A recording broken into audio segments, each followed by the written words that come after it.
আলম ভাই জি বেগুন পানি খাবেন না ইলিশ মাছ খাবেন? দুটোটাই খাই মোবাইল চিংড়ি খাবেন? না চিংড়ি না ইলিশ আলম মামা ইলিশ মাছের বেগুন দিয়ে ঝুম কেটে দিয়েছে। হ্যাঁ হ্যাঁ হ্যাঁ। ঝুমটা তো এখনো হইতেছে না। এই আপনারা কি দোল পাক করেন না? হ্যাঁ? ইলিশ মাছের ভাজি। কেন সময় লাগে সিস্টেম নাকি? নাই। এই ঝুম করার কোনো সিস্টেম নাই। না, আছে না। তারা আইন বাবুর সামনে হিসাব খুব আপনারা পরে কাজ করেন ভালো মতন কাজ করেন ঠিক আছে ভাইয়া ভাইয়া তা আমরা তো বলছি আপনি আধা ঘন্টা সময় নেন, সমস্যা কি? সমস্যা নাই, আমরা আজকে আসি সকালে করে দিই। বড় ভাই দেন বড় ভাই দেন বাবুর হিসাব জি ভাইয়া এদিকে করা করে ভাই দেন এক নম্বর বাজে এক নম্বর সরিষার তেল দাম এই, আসতেছে। এই, এই, উল্টান না দেখুন। গ্রাম দেখছেন?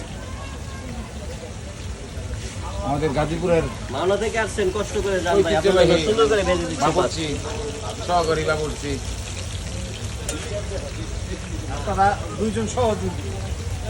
না আমরা সহকারী না, ক্যামেরাম্যান। আমরা হলো খাদক ক্যামেরা দেন। খাবো ভরত ভাই জি ভাই, আপনি ইলিশ খাবেন না বেগুন? দুটোটাই।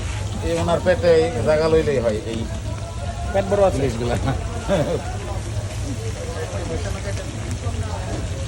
আমি দিই একটু কারো আমারও একটু ফেস করো আসেন আসেন যাই। আসেন এ ভাই আসেন আসেন ভালো মতন পদ্মার ইলিশ আসেন সবাই আসেন কিন্তু কাটা দেবে আমার কাস্টমার যদি মানে খারাপ বলে বেতন কাটা দেবে না। ভালো করে